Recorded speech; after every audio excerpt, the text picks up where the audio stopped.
Hello everybody, I'm Cody. And I'm Chantal. And welcome to Unit 8, Off to a Rocky Start.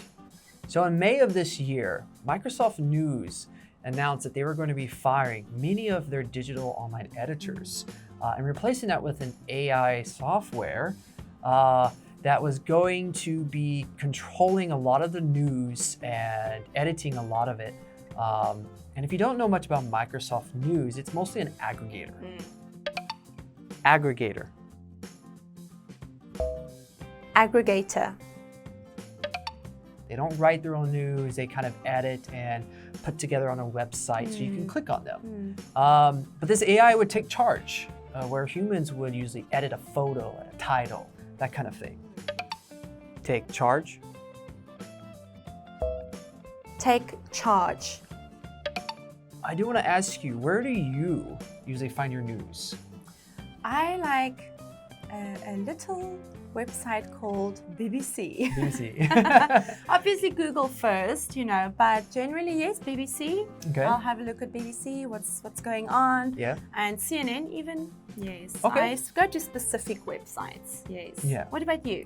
Well, like you, I search through Google, and many times, what Google shows will be the actual website, the news site. Yes. Many times an aggregator. And I try to avoid those because they tend to also show more of a biased perspective. That's right. But I do like to look at news from mostly 4 sources. Yes.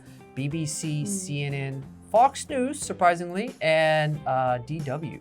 Deutsche Welle, German I didn't news. know that one.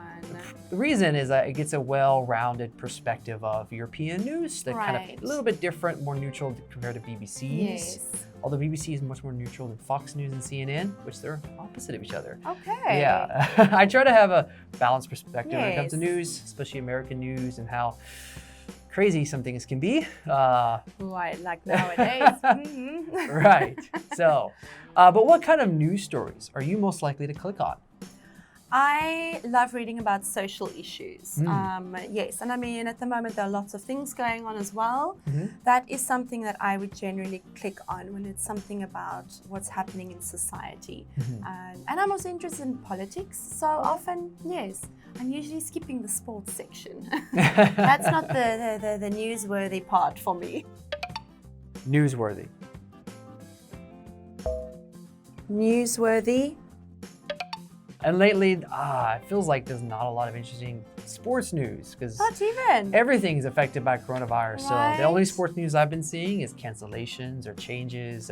Yes. But I love to look at a lot of tech news and social things, social issues. And at times, I love to read op-eds. These opinion editions. I do read that a lot too. Right. Yes. These editorial parts and everything. Yes. Yeah, and these are generally longer, more well thought out, written over a longer period of time. Yeah. Your general, breaking news on CNN or BBC will have grammar errors and other issues, and it's just letting you know of current events. And now moving on to the language focus. So for the first one, it's mistake A for B or confuse A with B.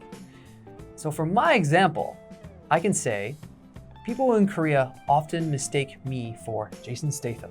All right, and next up is keep noun from gerund. All right, for example, please put the fried chicken or the leftover fried chicken in the fridge to keep it from going bad.